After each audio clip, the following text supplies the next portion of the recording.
Daniel capítulo 4. Daniel capítulo 4. Amém? Vamos ler dos versos 1 até o 3. Daniel 4, do 1 ao 3, lembrando aqui aos irmãos que a versão que eu uso é Almeida, século 21. O rei Nabucodonosor, a todos os povos, nações e línguas que moram em toda a terra, paz vos seja multiplicada. Pareceu-me bem divulgar os sinais e as maravilhas que Deus, o Altíssimo, tem feito para comigo. Quão grandes são os seus sinais e quão poderosas as suas maravilhas. O teu reino é um reino que dura para sempre e o seu domínio é de geração em geração. Oremos. Senhor, muito obrigado pela tua palavra, obrigado pelo privilégio que nós temos de poder ouvir a tua voz. Fale comigo, fale com cada um dos meus irmãos aqui, fale conosco, Senhor. Abra os nossos corações e que a tua palavra essa noite seja como a semente ali no solo fértil, para a glória do seu nome. Amém. Amém, irmãos? No mundo, mas não do mundo. Esta é a série, então, que nós estamos estudando juntos em Daniel. Nós já pregamos aqui 4 sermões, então já estamos estudando há alguns domingos o livro de Daniel, sobre esse tema no mundo, mas não do mundo. E o que nós vimos até aqui? Nós vimos ali no capítulo 1, versículos 1 e 2, a queda e o julgamento de Judá. Daniel é um profeta que nós chamamos de profeta exílico, né? Então Daniel foi um profeta que viveu no exílio, um profeta do cativeiro. Então ele profetiza nesse período, ele cumpre o seu ministério profético no período que Judá está cativeiro lá na Babilônia. E nos versículos 1 e 2 nós vemos então como essa narrativa começa, como essa narrativa inicia-se. De que Deus entrega Judá aos babilônios. É Deus que entrega. E aí então Nabucodonosor cerca Jerusalém, sitia, e nós vemos isso nos versículos 1 e 2 do capítulo 1. Como Judá cai e como isso é expressão do juízo de Deus. É Deus julgando Judá, por isso entrega eles ali na mão dos babilônios. E aí a partir do versículo 3 até do versículo 21 do capítulo 1, nós vemos como que foi a chegada do povo lá na Babilônia, o início da vida deles lá e os primeiros testemunhos. Afinal de contas, eles não estavam na sua terra, eles estavam numa terra alheia, numa terra desconhecida. Como que foi a vida lá? Como que foi chegar lá? E como que foi dar o testemunho quanto povo de Deus numa terra que não era uma terra que acolhia ou que dava primazia aos mandamentos e às vontades do Senhor. E vimos isso através daquele famoso relato dos jovens de Daniel e dos seus 3 amigos, né? Daniel, Misael, Ananias e Azarias, que recebem outros nomes ali, Daniel, Beltesassar, Sadraque, Mesaque e Abidnego, e como eles não se contaminam com a Babilônia, mas ao contrário, eles dão um testemunho ali fiel. Depois nós vimos no capítulo 2 o primeiro teste prático daqueles que estavam vivendo lá. Nabucodonosor, então, tem ali um sonho de uma estátua e tudo mais, uma visão, e aí um teste é lançado aos adivinhadores, aos magos ali, somente Daniel consegue contar qual é o sonho e interpretá-lo. E aí nós vemos o primeiro teste prático ali, porque ao mesmo tempo que ele interpreta, ele também confronta Nabucodonosor.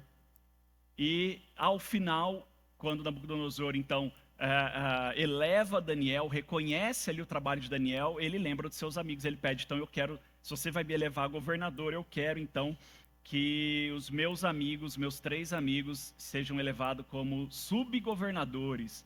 E aí Nabucodonosor faz isso. E no último sermão que nós vimos, né, foi ali o capítulo 3, os versículos 1 ao 30, o famoso trecho da fornalha, onde nós vimos que Deus salva no fogo, mas não do fogo. Deus salvou aqueles jovens no fogo, mas não salvou eles do fogo, e vimos todas essas implicações e o que isso resultou também ali na Babilônia. Enfim, foi uma caminhada até aqui, aonde logo no início da chegada daqueles homens ali na Babilônia, eles já foram provados, não só pelo próprio rei da Babilônia, não só pela própria cultura da Babilônia, não só pela própria Babilônia em si, mas também foram provados por Deus, porque foi Deus que levou eles até lá. Então, eles foram provados por Deus. Agora nós chegamos no capítulo 4, e esse capítulo 4 aqui, irmãos, ele está já a algumas décadas de distância desses primeiros acontecimentos. Os 3 primeiros capítulos estão ali nos primeiros anos ainda, nos 3 primeiros anos dos judeus ali na Babilônia. Mas o capítulo 4, nós já temos aqui entre 20 e 30 anos depois desses acontecimentos. O capítulo 4 tem uma distância aí de mais ou menos 20 a 30 anos da fornalha, daquele último acontecimento que nós estudamos. Já é um acontecimento mais futuro. O povo já está mais envolvido ali, já se inseriram na Babilônia, já tiveram filhos ali, já constituíram vida ali. Lembrando que nós vimos que a Babilônia, ela tem o significado, ela aponta para aquilo que é do mundo, assim como nós também temos o Egito, né? Então, Egito, Babilônia, nas Escrituras, significam isso, aquilo que é do mundo, a vontade do mundo, né? As implicações do mundo, o mundo em si próprio. Então, eles já estão há algumas décadas ali, já acostumaram, já inseriram-se ali. Nós temos alguns irmãos aqui que estão há mais ou menos esse período aqui na cidade de Bauru, não são naturais daqui, mas estão aqui há 20, 30 anos, alguns até menos, mas já se sentem bauruenses, não é verdade? Irmãos que vieram de outras regiões do país, estão aqui, chegaram na cidade, mas se sentem bauruenses, gostam daqui, mas então imagine o povo judeu na Babilônia, e a Babilônia, irmãos, era a Babilônia, não era o mundo, Pastor Edson, era o mundo. Pensa na Babilônia como, sei lá, aquela coisa assim, bem hollywoodiana, bem Beverly Hills, Califórnia, aquela coisa, Los Angeles. A Babilônia era aquela coisa linda, maravilhosa, jardins suspensos, e a cidade toda organizada, urbanizada, aquela coisa linda, shopping center, McDonald's, KFC, aquela coisa vera, top. Né? Casas Bahia, não, Casas Bahia é coisa de pobre, né, irmãos? Sei lá, uma coisa mais rica, né? Só para descontrair. Mas era a cidade. Era, no entanto, que uma dessas construções da Babilônia é considerada uma das 7 maravilhas do mundo antigo, que são seus jardins suspensos. A cidade era uma cidade muito, o reino era um reino muito bonito, muito bem cuidado, muito próspero. Para vocês terem ideia, os jardins suspensos da Babilônia chegavam a ter mais de 120 metros de altura. 120 metros de altura, então mais alto que muitos prédios aqui em Bauru. Então eles construíam esses jardins em morros, em montes, faziam as suas construções em pedras, tipo pirâmides, e aí colocavam ali os jardins, e todos eles tinham água ali que corriam, era uma coisa linda. Então o povo, logicamente, se acostumou ali. Mas o interessante é que essa narrativa do capítulo 4, ela não é uma narrativa de Daniel. Olha o versículo 4. Eu, Nabucodonosor, estava sossegado em minha casa e próspero no meu palácio. É uma narrativa de Nabucodonosor. É um dos poucos textos na Bíblia que não são narrados ou escritos por homens escolhidos por Deus, diretamente, porque nós sabemos que todos de alguma forma são chamados e escolhidos por Deus, não é? Hoje pela manhã na escola bíblica nós vimos lá que Paulo fala em Romanos que Deus escolheu Faraó quando liberta o povo do Egito, foi Deus que escolheu aquele faraó. Deus que determinou aquele faraó para fazer a sua vontade. Mas aqui é uma narrativa de Nabucodonosor. E novamente é baseada num sonho. Olha o versículo 5. Tive um sonho que me deixou impressionado. Deitado na minha cama, os pensamentos e as visões da minha mente me perturbaram. E novamente está num sonho. Ele teve aquele primeiro sonho da estátua, cabeça de ouro, peito de braços de prata, ventre, cintura, né, e coxas de bronze, e aí do joelho para baixo ferro, pés, mistura de ferro e barro, o que isso significava, nós vimos. Mas agora ele tem um segundo sonho. E esse sonho agora o perturba, o inquieta mais do que o primeiro. O deixa assim numa situação atônita. Sabe aquele sonho que muitas vezes a gente acorda, né, parece que foi tão real que você acorda assustado, tá até batendo, tá até dando palpitação no coração. Aquela coisa, é um pesadelo, você teve aquele sonho. E aí ele tem esse tipo de sonho. Se no sermão anterior nós pudemos qualificar ali um tema, então um subtítulo, enfim, que foi salvos no fogo, mas não do fogo, aqui então nós podemos dizer que esse capítulo aqui vai nos mostrar a humilhação como propósito de salvação. E aí nós vamos entender por que então Deus permitiu que nas escrituras sagradas tivesse um texto de alguém que até então era pagão, uma narrativa e um escrito de alguém que era um pagão. Esse capítulo 4 vai nos mostrar então que a humilhação, irmãos, ela tem como propósito a salvação. Olha o versículo 37, vamos ler. Portanto eu, Nabucodonosor, agora louvo, exalto e glorifico ao Rei do céu, porque todas as suas obras são corretas, os seus caminhos justos, e ele pode humilhar aqueles que vivem orgulhosamente. Para isso, então, nós vamos dividir aqui esse texto em 4 partes, tá? Primeiro, o relato do sonho. O relato do sonho está ali do versículo 4 até o 18, tá? Qual que é o período aqui? O versículo 4, eu, Nabucodonosor, estava sossegado em minha casa e próspero em meu palácio. Possivelmente, essa narrativa, esse sonho ele teve, como eu disse, 20, 30 anos, possivelmente depois de todos aqueles acontecimentos da fornalha, onde ele já tinha conquistado tudo. Nabucodonosor já tinha conquistado todos os reinos à sua volta, já tinha construído a cidade maravilhosa ali, a capital da Babilônia, os seus jardins suspensos, e aí ele estava o quê? Descansando, aposentou, né? Deu entrada no INSS, e aí conseguiu a aposentadoria dele por tempo de serviço. Milagre! Ele está descansando no seu palácio. O interessante é que eu lembro de uma outra história, assim, de um rei que conquistou tudo, guerreou, conquistou, unificou o reino e estava em paz, descansando no palácio, Júlia. E aí, quando fica muito ocioso, né, diz que mente vazia é oficina do diabo, né? É um ditado popular que a gente tem. E eu tenho essa história de um outro rei na Bíblia que aí ficou muito ocioso, né? Acordou meio-dia, foi dar uma volta na varanda, viu o que não devia ver, acabou fazendo o que não devia fazer.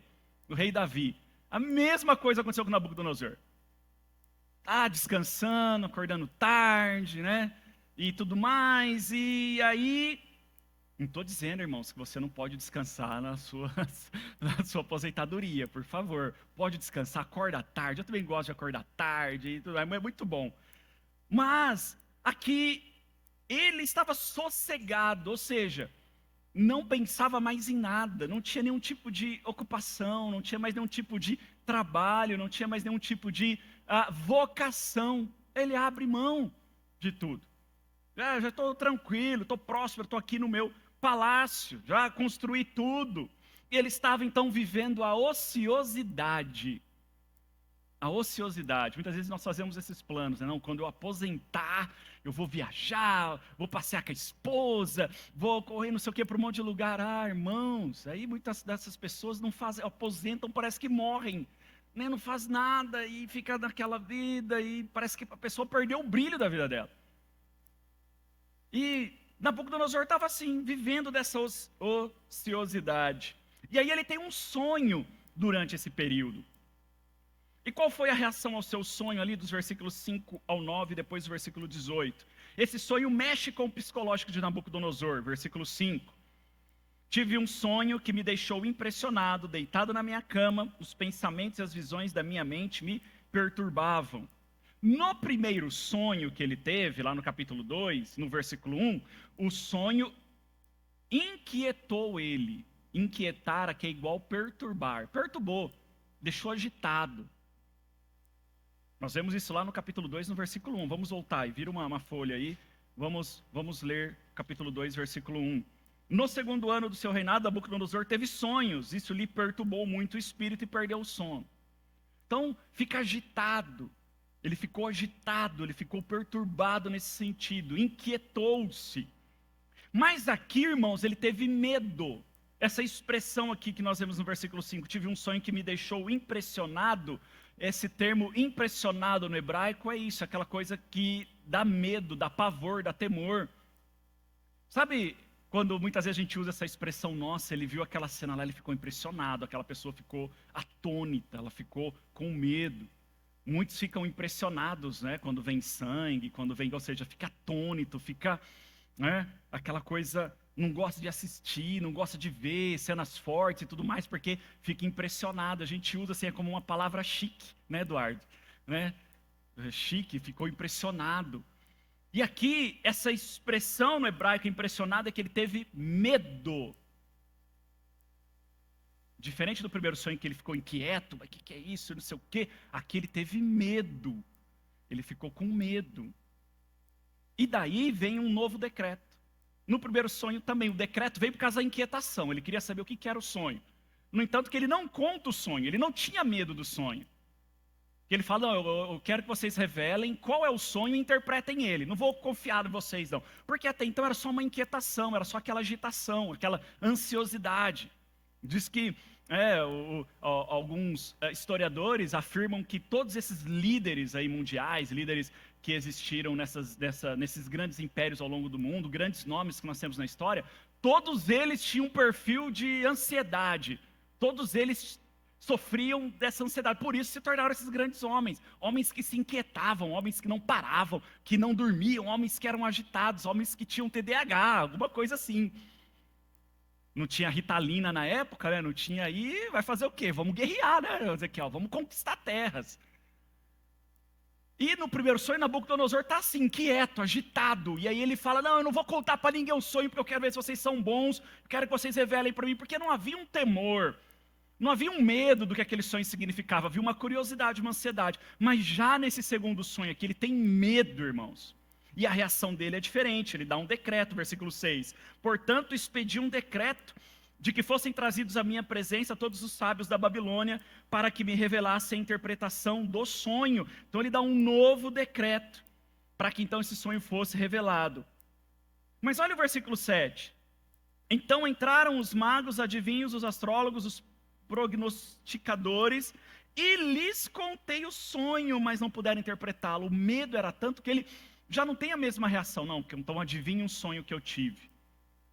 No primeiro sonho ele pediu, e Daniel foi o único que adivinhou o sonho, ou seja, revelou qual era o sonho e o interpretou, nós vimos. Mas aqui não, o medo já leva Nabucodonosor a fazer outra coisa. Gente, é o seguinte, eu tive um sonho, estou com medo, vou contar para vocês, por favor, o que significa isso?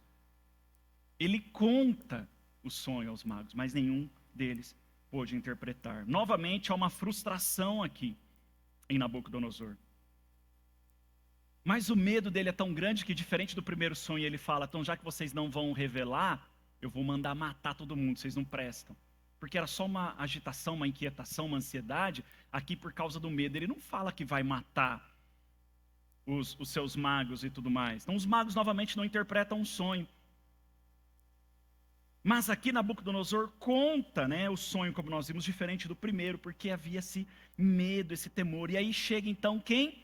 Daniel, versículo 8. Por fim, veio a minha presença Daniel, ou seja, talvez ele foi o último a se apresentar ali, diante do rei, cujo nome é Beltesazar. Sazar. É um trava-língua isso aqui, viu? Beltesazar. conforme o nome do meu Deus. Olha isso, irmãos. E que tem o espírito dos deuses santos. E eu lhe contei o sonho. Daniel chega à presença, o próprio Nabucodonosor fala aqui. Lembra o nome dado a Daniel. Ele chama Daniel pelo nome judeu, pelo nome hebraico. Mas lembra o nome que ele deu a Daniel, que significa que Bel proteja. Bel era um deus babilônico, um deus caldeu, e Sazar significava então que ele proteja, o que é protegido, então que Bel proteja. Ele lembra então o nome que ele deu a Daniel, trocou o seu nome porque ele confiava nas suas divindades, e ele afirma a sua crença na época. Olha só, Daniel, aquele que tem o espírito dos deuses santos, era o chefe de todos os magos, dos adivinhos, daqueles homens que se formaram e estudaram para dar ali ao rei a orientação, conselhos e tudo mais. Por que Daniel era o chefe? Por causa lá do primeiro sonho. Então, desde então, ele é o chefe desses homens, os conselheiros do rei. Mas olha só, Nabucodonosor afirma qual era a sua crença na época aqui. E aí vocês vão entender por que na época. E não mais depois, mas nessa época ele afirma isso. Então, para mim, ele tinha os espíritos dos deuses santos. E aí Nabucodonosor conta o sonho a ele. E lhe contei, então, o sonho. O reconhecimento do rei ali sobre Daniel. Ele é o quê? O chefe dos magos. Né? Ele tem o espírito dos deuses santos. Ele sabe que Daniel é alguém com mais capacidade espiritual do que ele. Nenhum mistério te é difícil. Olha ali o versículo 9. Nenhum mistério lhe é difícil. Ele repete isso também no versículo 18. Eu, rei Nabucodonosor, tive esse sonho. Tu, Beltesazar, diz a interpretação, porque nenhum sábio do meu reino pode me revelar a interpretação, mas tu podes, pois tem o espírito dos deuses santos. Daniel é o único capaz de interpretar o sonho, Nabucodonosor sabe disso. E aí então, ele fala a descrição do sonho, dos versículos 10 até o 17. Ele vai falar de uma árvore, versículos 10 ao 12. Era assim as visões do meu sonho. Quando estava na minha cama, eu olhava e vi uma árvore no meio da terra. Ela era muito alta. A árvore cresceu e se fortaleceu, e a sua altura chegou até o céu, e era vista até os confins da terra. Sua folhagem era bela, e seu fruto era tanto, que havia sustento para todos. Então ele tem essa visão dessa árvore enorme, gigante, que chegava até o céu, que dava para ser vista de todos os lugares, e que produzia sombra, produzia abrigo e mantimento para todos, para todos. Mas aí ele descreve animais também nessa cena, continuação do versículo 12. Os animais do campo achavam sombra debaixo dela, e as aves do céu faziam morada nos seus ramos, e toda criatura se sustentava dela. Ou seja, ela sustentava tudo que existia na terra, protegia, alimentava tudo aquilo que estava na terra. E aí ele tem uma visão de um anjo, aqui chamado sentinela, versículo 13. Tive essas visões no meu sonho, deitado na minha cama, e vi uma sentinela, um ser santo descendo do céu. Ele novamente tem uma visão de um ser celestial, né? Ele teve essa visão no capítulo 3, lá na fornalha, no versículo 25, ele fala isso. Olha, vamos ler lá, 3:25. E disse ele: porém eu vejo 4 homens soltos, que andam passeando dentro do fogo, e eles nada sofrem. O quarto homem é parecido como um filho dos deuses. Ele tem uma visão na fornalha, quando ele joga os 3 jovens, de um outro homem, um quarto, que é um ser celestial. E aqui novamente ele tem uma visão de um ser celestial, um ser santo descendo do céu. Olha isso, um ser santo descendo do céu. Quem lhe parece isso, irmãos? Quem que foi o santo que desceu do céu? Olha isso, ele tem a visão de Cristo, mas ele não sabia quem era, Vânia. Mas ele tem a visão de um ser santo que desce do céu. E aí o que esse ser santo que desceu do céu fala com ele, versículos 14 ao 16. Ele clamou bem alto e disse assim: derrubai a árvore, cortai-lhe os ramos, sacudi as folhas e espalhai o seu fruto. Afugente-se os animais de debaixo dela e as aves dos seus ramos. Sentinela, esse anjo, esse ser, esse ungido, diz para ele: derruba essa árvore, derruba a segurança do mundo, derruba aquilo que protege, que alimenta, que sustenta o mundo, a confiança da Babilônia, derruba isso, derruba para que todos se afugentem. E aí no versículo 15 ele continua: mas deixai na terra o tronco com as raízes, numa cinta de ferro e de bronze, no meio da grama verde do campo. Você vai cortar, mas deixa só o toco, não tira as raízes, nem o tronco, mas ao redor do tronco você amarra uma cinta de ferro e bronze. O que isso significa, irmãos? Era para evitar que aquela árvore fosse ou atingida por alguma coisa, mas também que ela não crescesse novamente. Sabe quando a gente poda a árvore lá em casa, né? Lá na frente da sua casa, quem tem árvore aqui, você vai, você corta os galhos, deixa o tronco, mas você corta os galhos, mas daqui a pouco começa a fazer o quê? Nasce ali os brotinhos de novo. E quando vê, tá lá os galhos. Essa cinta de ferro e bronze estava fazendo o quê? Amarrando a árvore, impedindo que ela crescesse e se tornasse aquilo que ela era novamente. Uma cinta de ferro e de bronze, mas a árvore está no meio da grama, diz ali. Ele então explica o que isso significa. Versículos 15 e 16, continuação. Seja molhado pelo orvalho do céu, e se alimente na grama da terra como os animais. Seja mudada a sua mente, que deixará de ser humana, e lhe seja dada a mente de animal, até que se passem 7 tempos. E aí esse ser celestial diz: você vai amarrar essa cinta na árvore, e aí a sua natureza vai ser mudada. Você vai passar a viver no meio dessa grama, o orvalho vai molhar você, o seu corpo, a sua mente vai ser transformada, você vai viver como um animal. E aí Nabucodonosor entra em parafuso, porque tem árvore, tem animal, derruba a árvore, agora eu vou viver no orvalho, embaixo do orvalho, rastejando na grama, como que é isso? Ele entra em parafuso. Mas aí vem então a ordem dada pelo sentinela, versículo 17. Esta sentença é por decreto das sentinelas e por mandato dos santos, a fim de que os que vivem saibam que o Altíssimo tem domínio sobre o reino dos homens, e o dá a quem quer, e até o mais humilde dos homens constitui sobre eles. E o sentinela então termina dizendo: esse sonho, isso que vai acontecer, é para que todos entendam que nada acontece sem que o Altíssimo queira e saiba. Ele sabe todas as coisas, e tudo que acontece, acontece porque ele quer.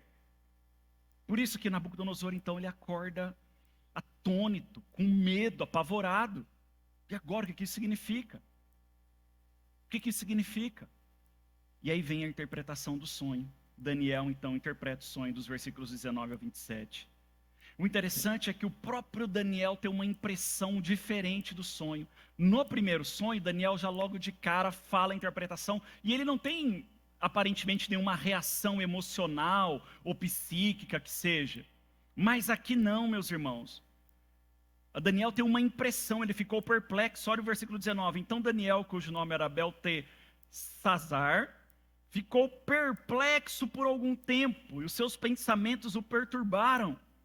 O rei então disse: Beltesazar, não te impressiones com o sonho, nem com a interpretação.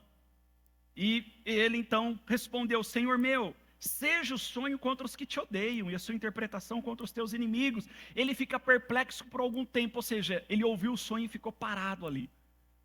E aquela coisa, e agora? E Nabucodonosor, e aí, o que foi? Cara, não fique assim, o sonho é meio estranho, mas... E Daniel ficou perturbado em pensamento, na hora que ele ouviu o sonho. Perturbou-se. Quando o rei indaga ele, ele fala: rei, eu queria que esse sonho fosse aos teus inimigos, ou contra os teus inimigos. Ou seja, aquela impressão de Nabucodonosor estava se concretizando. O sonho não era bom. Não era bom. Era diferente do primeiro. Aqui o sonho não era bom. A reação do rei diante da perplexidade de Daniel também o causa mais ansiedade. Daniel está perplexo, é a primeira vez que ele vê Daniel naquela situação. E a vontade de Daniel, diante do entendimento do sonho, é que esse sonho fosse para os inimigos. Ele, olha, eu queria que os seus inimigos tivessem esse sonho. E aí então ele dá a interpretação dos versículos 20 ao 26. A árvore era o rei, versículo 20 até o 22. A árvore que viste, que cresceu e se fortaleceu, cuja altura chegava até o céu, e que era vista por toda a terra, cujas folhas eram belas, e o seu fruto era tanto que os animais do campo achavam sombra, e em cujos ramos habitavam as aves do céu. Essa árvore és tu, que cresceste e te fortaleceste, ó rei. Tua grandeza cresceu e chegou até o céu, e o teu domínio até a extremidade da terra. Essa árvore é você. E de fato a Babilônia aqui era o maior império. Era o império que conquistou todo mundo conhecido na época, e todos estavam debaixo da tutela da Babilônia. Todos estavam ali como cativos da Babilônia. As nações tinham que pagar os seus impostos, os reis eram subjugados, todos estavam sob o domínio de Nabucodonosor. E aí vem então o significado do corte da árvore, versículos 23 e 25. E quanto à sentinela que o rei viu, o ser santo que descia do céu e dizia: cortai a árvore e destruía, porém deixai na terra o tronco com as raízes, numa cinta de ferro e de bronze, no meio da grama verde do campo, e seja molhado pelo orvalho do céu, e se alimente da grama da terra como os animais, até que se passem 7 tempos. 25. Tu serás expulso do meio dos homens, e a tua morada será como os animais do campo, e te farão comer grama como os bois. Serás molhado pelo orvalho do céu, até que se passem 7 tempos, até que reconheça que o Altíssimo tem domínio sobre o reino dos homens, e o dá a quem quer. Essa árvore, a árvore é você, e o significado de ser cortada e amarrada pelo cinto é que você vai viver como um animal. 7 tempos aqui, irmãos, provavelmente são 7 anos. A maioria dos estudiosos, né, de línguas, hebraico e tudo mais, afirmam que esses 7 tempos aqui são 7 anos. Daniel fala a Nabucodonosor: Deus está cortando você, amarrando você, você está preso a ele, cativo dele, e vai viver 7 anos como boi, como um bicho, comendo grama, pastando. Mas ao mesmo tempo a sua mente vai estar lá no fundo.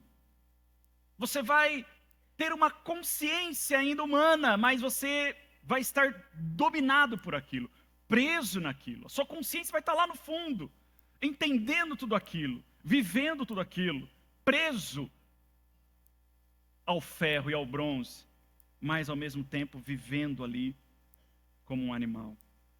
Versículo 26, ele explica do tronco e das raízes. E quanto ao que foi dito, que deixasse o tronco e as raízes da árvore, o teu reino voltará para ti, depois que tiveres reconhecido que o céu reina. Então está ali, ele está preso, o tronco está ali, a árvore não morreu ainda, ela tem as raízes. E depois desses 7 tempos, se houver o reconhecimento da sua parte, de que quem reina é o céu, o seu reino voltará para ti. A árvore poderá crescer novamente. E Daniel afirma aqui, irmãos, que essa interpretação é o decreto de Deus, versículo 24. Esta interpretação, ó rei, é o decreto do Altíssimo que é enviado ao rei, meu senhor. Por isso, a perplexidade de Daniel. Deus irá fazer Nabucodonosor viver 7 anos como bicho. Como bicho. E de fato isso acontece, irmãos.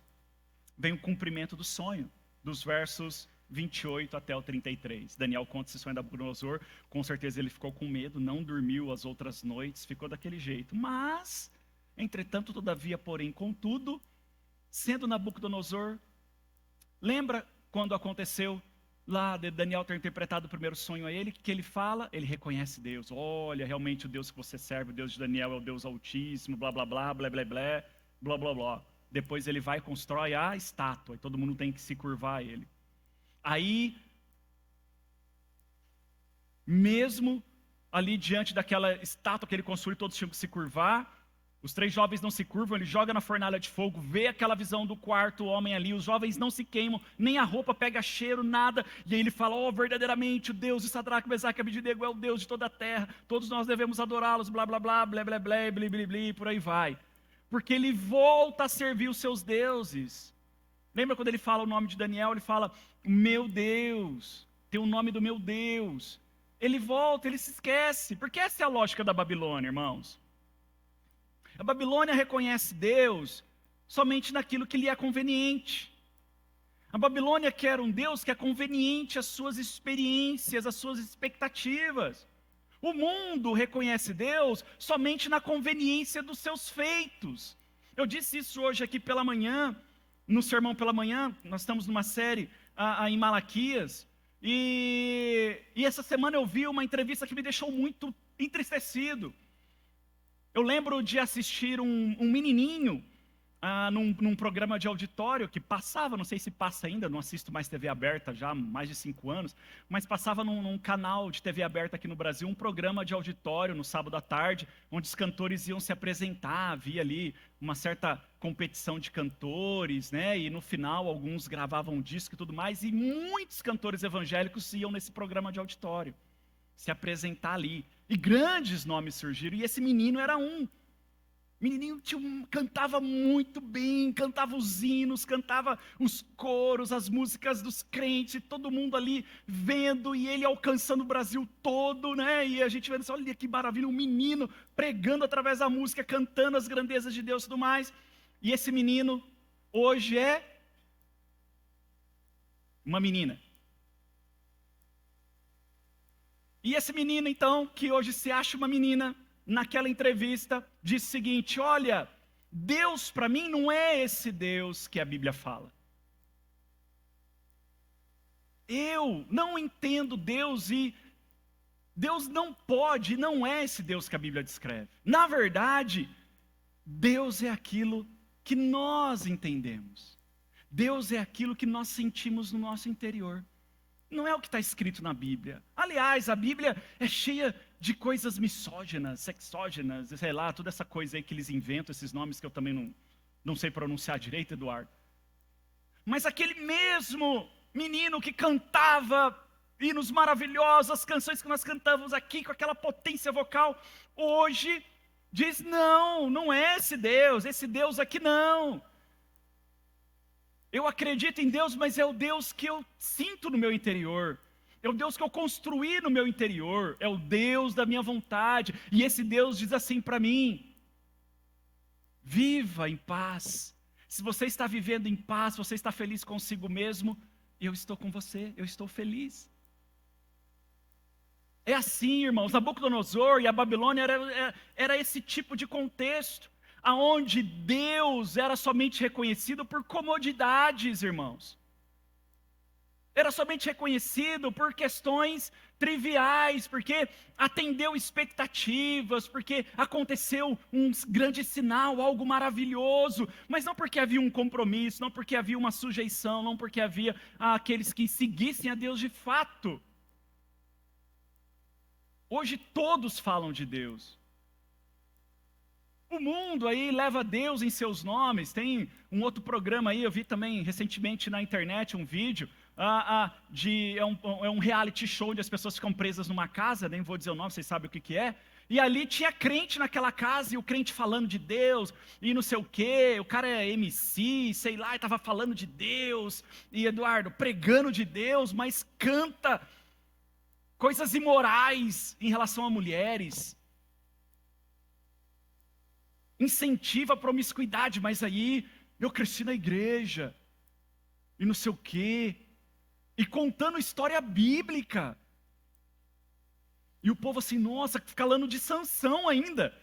Não, porque Sansão tal, e foi enganado com Dalila, ele mentiu, e por isso perdeu ali a unção de Deus, e o povo lá na internet, nossa, que maravilha, que coisa maravilhosa se converter. Então assim, o mundo, irmãos, reconhece Deus pela comodidade, por aquilo que lhe serve, e Nabucodonosor era assim. Interpretação do sonho, Deus é maravilhoso, mas ele não está nem aí com Deus. Fornalha de fogo ardente, olha, esse Deus é maravilhoso, mas ele não está nem aí com Deus. Mas agora a coisa é diferente. Agora é com ele.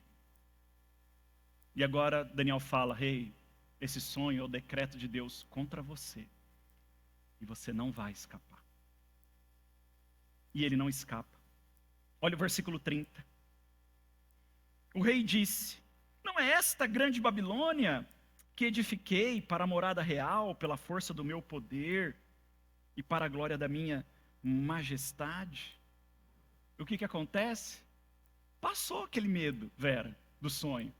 Nabucodonosor está no palácio e fala: olha só tudo que eu fiz, que eu conquistei. E sabe quanto tempo foi isso aqui, irmãos? Olha o versículo 28 e 29. Tudo isso aconteceu com o rei Nabucodonosor depois de 12 meses, quando ele andava no palácio da Babilônia. Depois de um ano, ele está lá, esqueceu do sonho, não aconteceu nada, estou tranquilo. Foi mais ou menos o mesmo período que o profeta Natan vai confrontar Davi, depois que ele peca com Betseba, mata Urias, passa um ano, está tudo tranquilo. Vai lá o profeta Natan e confronta o rei. Passa um ano, Nabucodonosor está lá, tranquilão, olha, fala: olha tudo que eu fiz, obra da minha mão, eu sou o poderoso, o grande, blá blá blá, eu sou o cara, e tudo mais.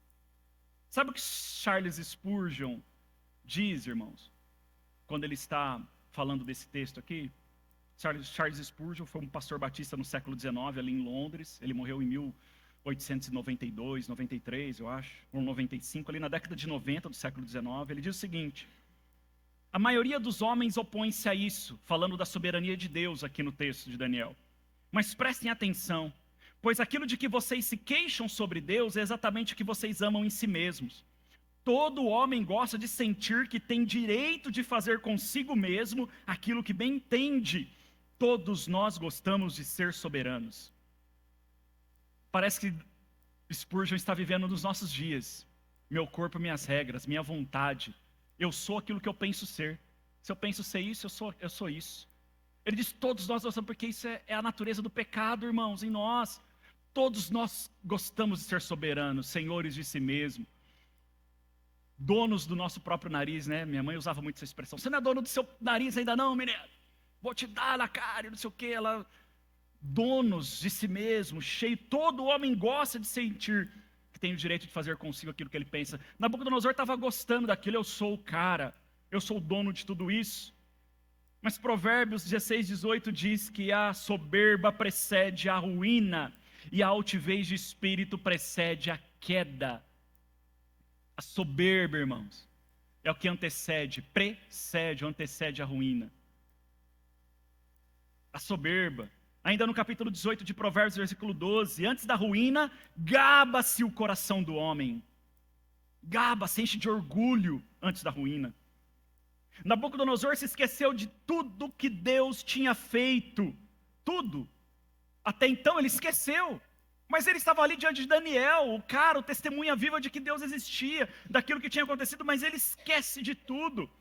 Stuart Olliott, um pastor galês, do país de Gales, ele diz sobre esse texto aqui: o Nabucodonosor nos faz perceber quão longânimo é Deus. Deus se manifestou a ele indiretamente no capítulo 1, abordou-o diretamente no capítulo 2, sacudiu-o no capítulo 3, Deus falou e falou de novo. E o que Nabucodonosor fez? Tapou os ouvidos, irmãos. Não ouviu. Sabe o que Deus tem feito em nossos dias? Deus tem falado, Deus tem falado, Deus tem falado. E o que a Babilônia está fazendo? Tapando os ouvidos. Deus tem falado. E aí vem o cumprimento então do decreto divino, versículos 31 ou 33. E aí é Deus que fala diretamente com ele. Não é mais Daniel, não é mais Sadraque, Mesaque e Abednego. É Deus falando diretamente com ele, versículo 31. O rei ainda estava falando dele mesmo, quando veio uma voz do céu: a ti se diz, ó rei Nabucodonosor, o reino te foi tirado. Deus fala com ele: Nabucodonosor, acabou para você. E aí a sentença é cumprida, versículos 32 e 33. Será expulso do meio dos homens, e a tua morada será com os animais do campo. Te farão comer grama como os bois, e passarão 7 tempos até que reconheças que o Altíssimo tem domínio sobre todo o reino dos homens e o dá a quem quer. Na mesma hora, a palavra se cumpriu sobre Nabucodonosor. Ele foi expulso do meio dos homens e começou a comer grama como os bois, e o seu corpo foi molhado pelo orvalho do céu, até que lhe cresceram pelos como as penas da águia, e as suas unhas como as das aves. Ele passou a viver como bicho, cresceu pelos em seu corpo, e começou a comer grama como os bois. 7 anos, irmãos. Nabucodonosor era o homem mais poderoso da terra. Era o homem mais poderoso da terra. Era considerado um deus pelos caldeus. Ele era um deus-homem, aquela civilização na época. Mas Deus fez ele viver como um bicho durante 7 anos. Um bicho, irmãos. Ele passou a viver como um animal do campo. Interessante que eu pesquisei sobre isso, porque muitas pessoas falam, não, isso é impossível, isso não acontece. E nós não precisamos de comprovação científica e nada para provarmos que algo real acontece, mas quando nós vemos outras situações assim, nós vemos como Deus é soberano. Eu lembro quando eu trouxe uma série de sermões em Jonas há muito tempo atrás, e as pessoas sempre questionam, não, Jonas vive na barriga de um peixe, de uma baleia, isso é impossível, ninguém vive. Mas aí eu trouxe relatos do século XIX, onde estavam em alta, né, os navios baleeiros, que caçavam baleias ali no Pacífico, no Atlântico também, por causa do óleo, de relatos de vários homens que foram engolidos inteiros, e relatos de um homem britânico que ficou 3 dias no ventre de uma cachalote, ô Breno. E aí, quando caçaram ela e mataram, abriram para tirar o óleo, o homem estava vivo dentro dela, Elaine. E ainda viveu uns 15 anos, teve algumas complicações de saúde por causa do período que ele ficou ali, mas estava vivo dentro da barriga da baleia. E essa situação aqui já aconteceu também diversas vezes. A psiquiatria chama isso que acontece de licantropia. É uma rara síndrome psiquiátrica na qual a pessoa afetada sofre uma ilusão de poder se transformar, ou de fato ter se transformado em um animal, ou que tal pessoa é de alguma forma um animal. É diferente da pessoa se achar, como a gente vê hoje, né? Esses dias eu vi um vídeo na internet de uma moça num shopping ali de Campinas que estava andando igual um cachorro. E a cônjuge dela ali com uma coleira e ela andando igual um cachorro, a pessoa se acha diferente. Não, eu sou um cachorro, eu sou uma planta, aqui é um distúrbio que acontece. Tem um filme muito interessante que eu gosto, ele é forte, mas que descreve um homem que tinha mais de 24 personalidades. E uma delas era uma fera, era um animal. E aí quando ele assume isso, ele come, ele mata, ele trucida, a sua fisiologia muda, ele fica forte, ele anda em 4 patas, ele sobe parede, é uma coisa terrível. E aconteceu isso também em um local no Reino Unido, em uma cidade, um vilarejo no século XIX. Tem um relato de várias pessoas que passaram a viver como se fossem bois, também animais bovinos. E esse acontecimento foi chamado de boantropia no século XIX. Não tinha ideologia X, B, Y, Z. As pessoas tiveram esse surto e todos passaram a viver como animais bovinos. Sabe o que é isso, irmãos? É a causa e a consequência do pecado. É isso. O pecado fez isso conosco. Se Deus nos entrega a nós mesmos, nós vivemos como animais. É isso. Graças a Ele pela graça comum que nos sustenta ainda.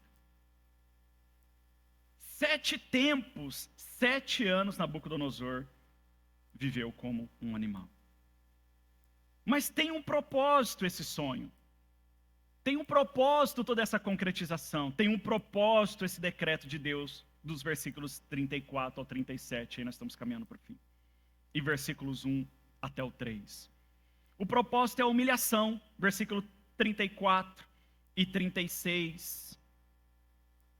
Mas ao fim daqueles dias, ao fim dos 7 anos, eu, Nabucodonosor, levantei os olhos ao céu e voltou a mim o meu entendimento.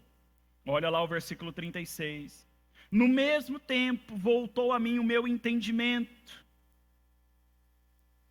O propósito aqui é a humilhação, irmãos. Viver como um animal e lá no fundo entender e saber disso é uma coisa terrível. É o mesmo que alguns médicos falam da pessoa que está em coma ali, não consegue se comunicar, está num estado vegetativo, mas a sua consciência está lá no fundo. Imagine viver aquela situação, muitas vezes a pessoa entender e perceber, está ali presa. Imagine Nabucodonosor 7 anos, quando ele fala, quando me volta o entendimento, ou seja, quando me volta a capacidade de me expressar, de falar, de relacionar, quando me voltou isso, 7 anos vivendo como um bicho. A humilhação, irmãos, a humilhação de não ter mais a razão humana. Mas depois da humilhação vem a honra, versículo 36b. No mesmo tempo voltou a mim o meu entendimento, e voltou a mim a minha majestade, o meu resplendor, para a glória do meu reino. Os meus conselheiros e os meus nobres me procuraram, e fui restabelecido no meu reino, e na minha grandeza, e a minha grandeza se tornou ainda maior. Só que sabe o que acontece aqui? Essa humilhação foi suficiente, irmãos. Para quê? Para que de fato Nabucodonosor se convertesse e houvesse um reconhecimento. Essa humilhação foi suficiente. Deus devolve tudo novamente para Nabucodonosor. E em maior proporção, nós temos uma outra história assim na Bíblia. Não que a pessoa era igual a Nabucodonosor, mas de um estado terrível de humilhação, onde Deus depois devolve tudo em dobro, que é a história de Jó. E a humilhação, irmãos, ela não está relacionada aqui se a pessoa é justa ou é injusta, porque a humilhação é o caminho da cruz.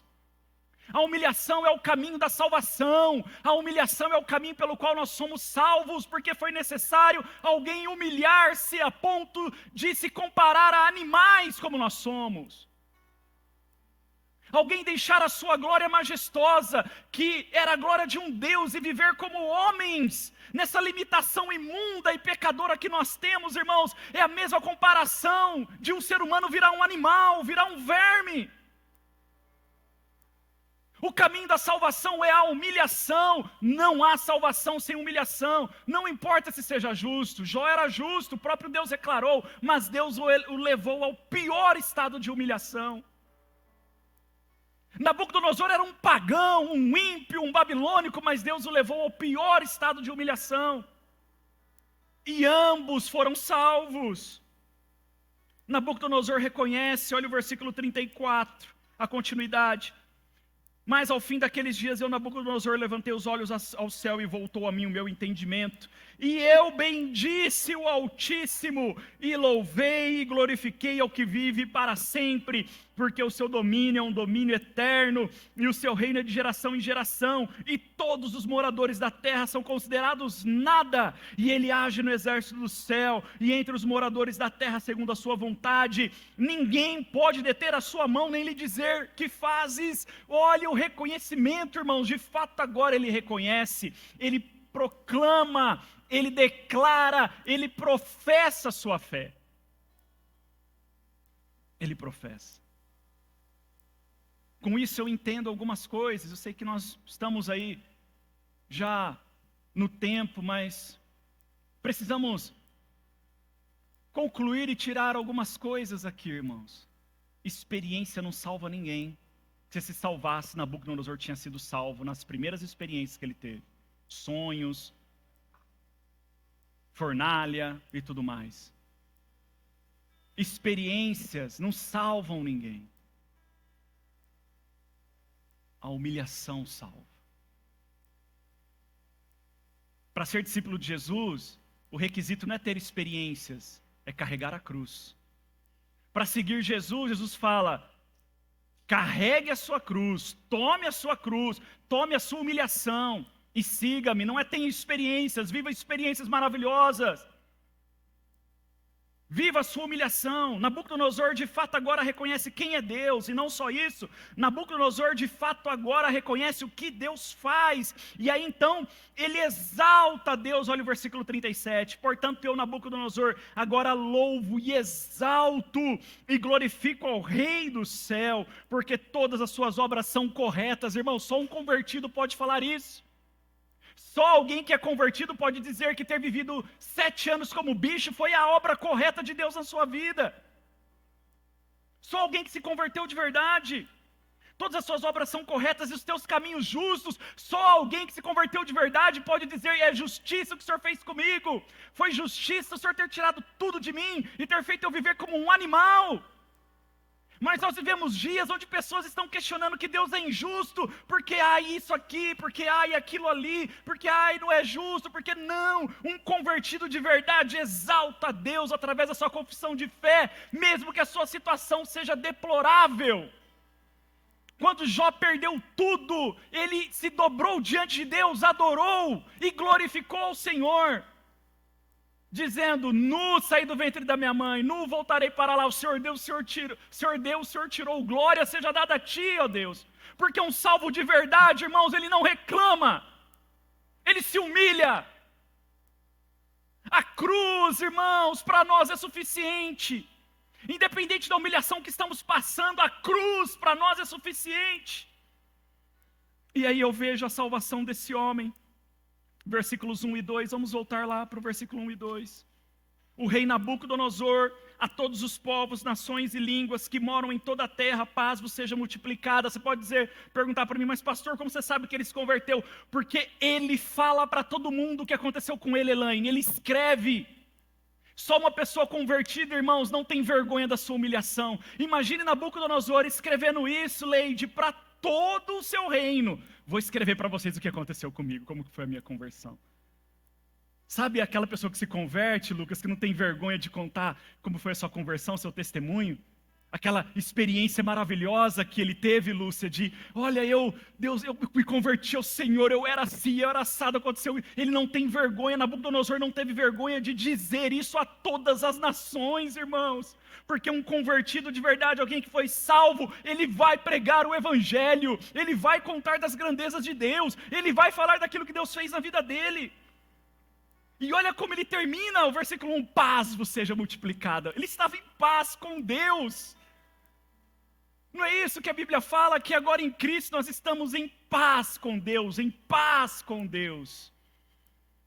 Em paz, ele declara paz a todos. Ele conta publicamente o que Deus fez com ele. Versículo 2. Pareceu-me bem divulgar os sinais e as maravilhas que Deus, o Altíssimo, tem feito para comigo. Maravilhas! Que maravilha! Viver como bicho 7 anos. Ser tirado do meio dos homens, perder tudo. Pareceu-me bem, pareceu-me maravilhoso contar a todos as maravilhas que Deus fez comigo. As maravilhas. E aí nós vemos o testemunho então de Nabucodonosor. Versículo 3. Quão grandes são os seus sinais, quão poderosas as suas maravilhas. O seu reino é um reino que dura para sempre, e o seu domínio é de geração em geração. Agora nós entendemos por que esse texto está nas Escrituras. Um pagão que se achava Deus, irmãos, se converte e reconhece Deus de verdade. Somente quem foi salvo verdadeiramente testifica sua fé conscientemente e publicamente. Quem não foi salvo verdadeiramente não vai professar a sua fé publicamente e nem conscientemente. Ele não vai fazer isso. Só quem verdadeiramente foi salvo. William Cubertson, ex-presidente do Instituto Bíblico Moody, ele diz o seguinte: não se crê de fato na verdade da doutrina da volta do Senhor Jesus Cristo, até que ela tenha impacto sobre quem nós somos e influencie nosso modo de viver conforme a Bíblia determina. Ou seja, nós só cremos em algo de verdade quando isso muda as nossas vidas. Só podemos dizer que cremos de verdade em algo, só podemos dizer que cremos de verdade nas Escrituras quando isso muda a nossa vida, muda a nossa maneira de pensar, muda quem nós somos. No mundo, irmãos, mas não do mundo. No mundo, mas não do mundo.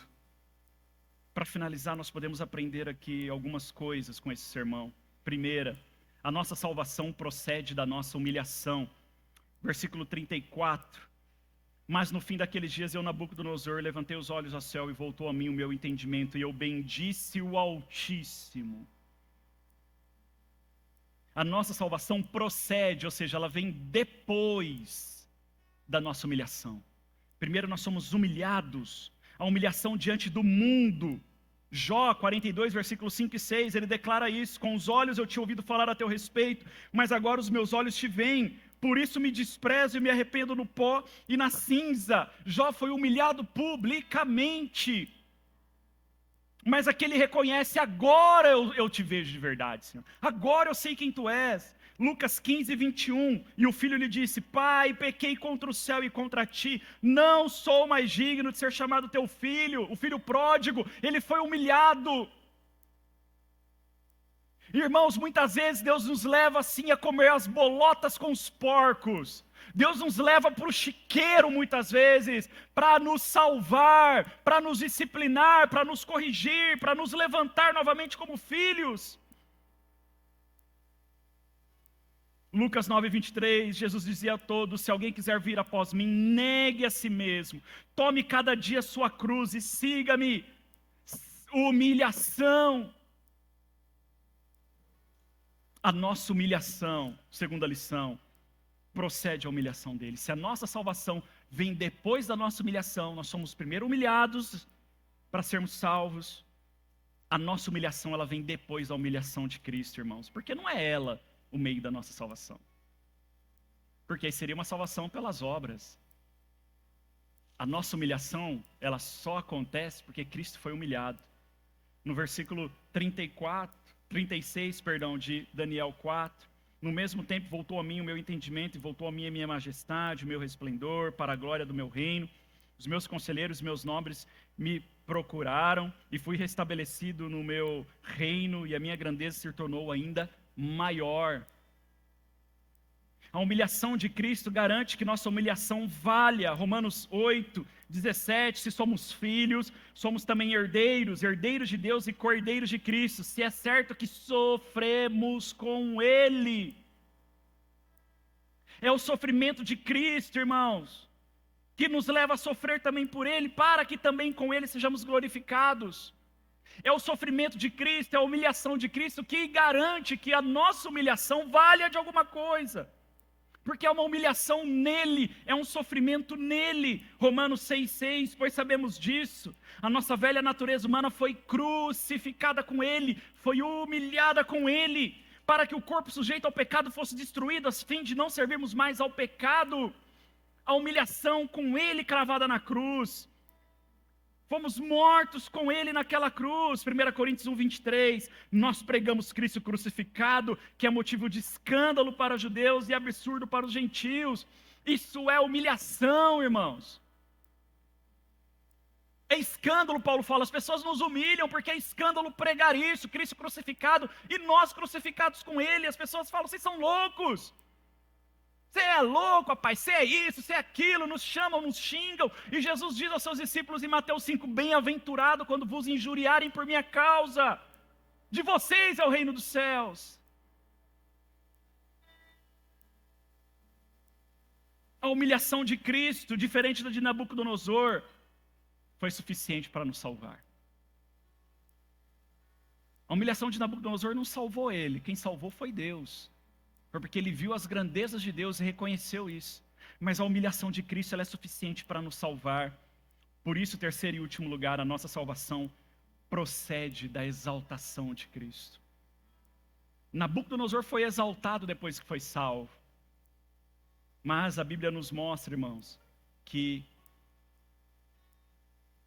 ao ser exaltado Cristo, a nossa salvação foi garantida. A exaltação de Cristo garante que nossa salvação tenha sido eficaz.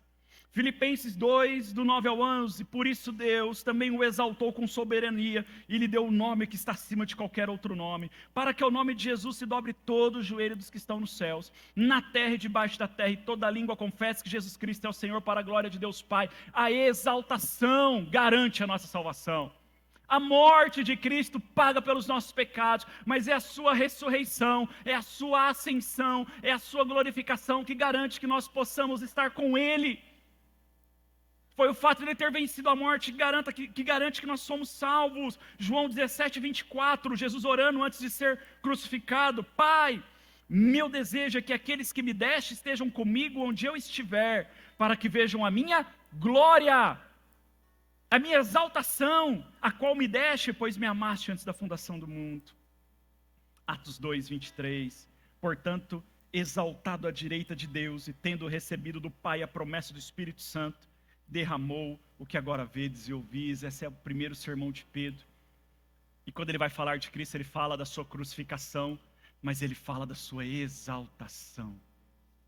A exaltação de Cristo garante a nossa salvação.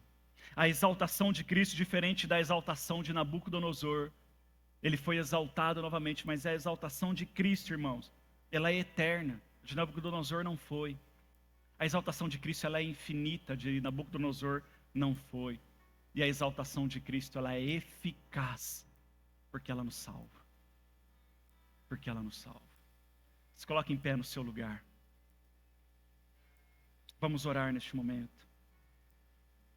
Feche seus olhos.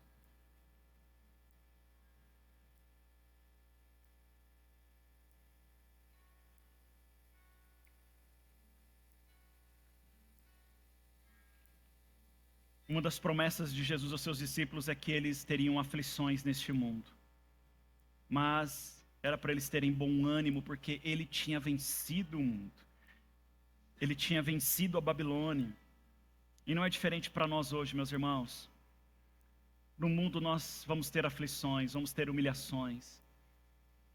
Mas ele venceu a Babilônia. Ele venceu o mundo. E estamos nele. Vivemos para ele e vivemos por ele. Se o Senhor pôde transformar aquele coração terrível, impiedoso, idólatra, pagão como o de Nabucodonosor, irmãos, ele é capaz de nos transformar também, não que somos melhores do que ele, mas ele transforma o coração de pecadores. Em Lucas 5,32, Jesus diz: eu vim chamar pecadores ao arrependimento, e não os justos, pecadores ao arrependimento, pecadores ao arrependimento. Senhor, nós estamos diante de Ti, obrigado pela Tua palavra, mas ao mesmo tempo, Senhor, me coloco diante de Ti, me arrependo. Ah, Senhor, tenha misericórdia de mim, tenha misericórdia de mim. E se de fato é necessário ser humilhado, Senhor, para que a salvação se concretize em minha vida, Senhor, faça-se a Tua vontade. Assim como Cristo, nosso exemplo maior, que disse: Pai, se possível for, afasta de mim esse cálice. Pai, se possível for, afasta de mim essa humilhação. Pai, se possível for, afasta de mim esse momento terrível, mas não seja feita a minha vontade, sim a Tua. Se é necessário, me humilhe. Mas jamais quero me perder do Senhor, quero me distanciar do Senhor, quero me afastar do Senhor. Jamais eu quero ser deixado de ser contado entre o seu povo, de estar no meio do teu rebanho. Se possível for, afasta, Senhor, de mim a humilhação, mas se é da tua vontade, então me humilhe, Senhor. Que eu diminua e que o Senhor cresça. Que eu diminua e que o Senhor cresça. Mas salva-me, Senhor. Salva-me, Senhor. Salva-me de mim mesmo. Salva-me deste mundo. Salva-me dos meus pecados. Salva-me da intenção de Satanás. Salva-me da tua ira, Senhor. Salva-nos. Salva-nos, Senhor.